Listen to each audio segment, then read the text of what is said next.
अभिनेत्री तृषाचं नाव घेऊन थलपती विजय यांना डिवचणं तामिळनाडूच्या माजी उपमुख्यमंत्र्यांना भोवलंय। राजकारणामध्ये शब्दांची किंमत असते, पण कधी कधी एका नावाची किंमत संपूर्ण राजकीय कारकिर्दीवर सुद्धा भारी पडते। असंच काहीच घडलेलं आहे उदयनिधी स्टॅलिन यांच्या बाबतीमध्ये। तामिळनाडूचे ते उपमुख्यमंत्री राहिलेले आहेत आणि त्यांच्या बाबतीमध्ये त्यांनी एक नाव घेतलं आणि हा सगळा प्रयत्न इतका महागात पडला की थेट पोलीस केस झाली आणि त्यांच्या अटकेपर्यंत हे प्रकरण पोहोचलं।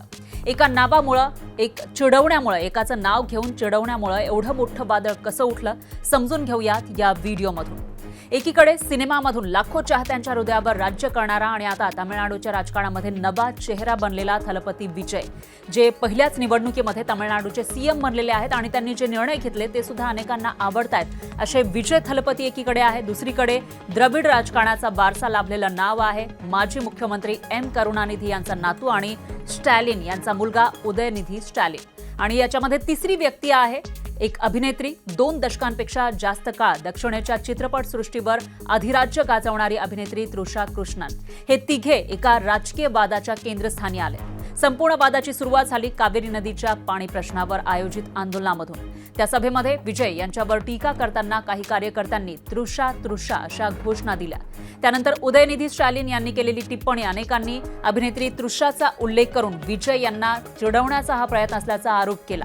उदयनिधी यांनी मात्र नंतर स्पष्टीकरण दिलं, आपण अभिनेत्रीबद्दल बोलत नव्हतो तर कावेरी नदीच्या संदर्भात बोलत होतो असा दावा त्यांनी केला। मात्र त्यांनी जे काही वक्तव्य केलेलं होतं किंवा ज्या घोषणा दिलेल्या होत्या त्या डबल मीनिंग होत्या असा आरोप त्यांच्याकडून तेव्हापासूनच होऊ लागलेला होता। पण त्यांनी नंतर हे स्पष्टीकरण दिलं असलं तरी देखील तोपर्यंत परिस्थिती हाताबाहेर गेलेली होती, खूप उशीर झाला होता।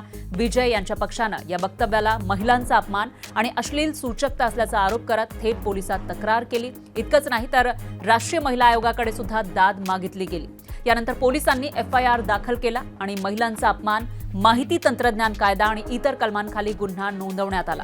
हे झालं आजचं प्रकरण, ज्याच्यामध्ये उदयनिधी स्टॅलिन यांना अटक झालेली आहे आणि ती अटक झाली ते म्हणजे तृषाचं नाव घेऊन थलपती विजय यांना चिडवल्यामुळे।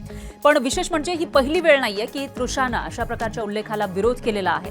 याआधी सुद्धा स्वतःचं नाव राजकीय किंवा वैयक्तिक टोमण्यांसाठी वापरू नये अशा शब्दामध्ये तृषानं सार्वजनिक भूमिका मांडलेली होती आणि अशा प्रकारच्या अनादराला विरोध व्हायलाच हवा असं सुद्धा तिने स्पष्ट केलेलं होतं। तरी सुद्धा अभिनेत्री तृषाचं नाव वापरण्यात आलं। तृषा आणि थलपती विजय यांच्या नात्याबद्दल सोशल मीडियावर कितीही चर्चा होत असल्या तरी देखील त्या खऱ्या असोत किंवा खोट्या हा वेगळा मुद्दा आहे। पण त्या आधारावर एखाद्या महिलेचं नाव राजकीय सभेमध्ये विरोधकांना हिणवण्यासाठी किंवा चिडवण्यासाठी वापरण्याचा अधिकार कोणी दिलाय?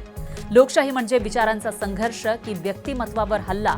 हा प्रश्न आज विचारण्याची वेळ आलेली आहे। कारण जेव्हा राजकारण मुद्दे सोडून एखाद्या महिलेच्या नावामागे लपायला लागतं तेव्हा पराभव विरोधकाचा नसतो तर राजकारणाचाच असतो। त्यामुळे तुम्हाला काय वाटतं? कामावर बोलण्याऐवजी म्हणजे विजय ज्या पद्धतीनं काम करतायत किंवा ते चुकीचे सुद्धा निर्णय घेत असतील तर त्याच्यावरून बोलणं वेगळं, त्याच्यावरून टीका करणं वेगळं, मात्र त्यांच्या कामावर बोलण्याऐवजी त्यांच्या पर्सनल लाईफवर बोलणं हे कितपत योग्य आहे? कॉमेंटमध्ये नक्की सांगा।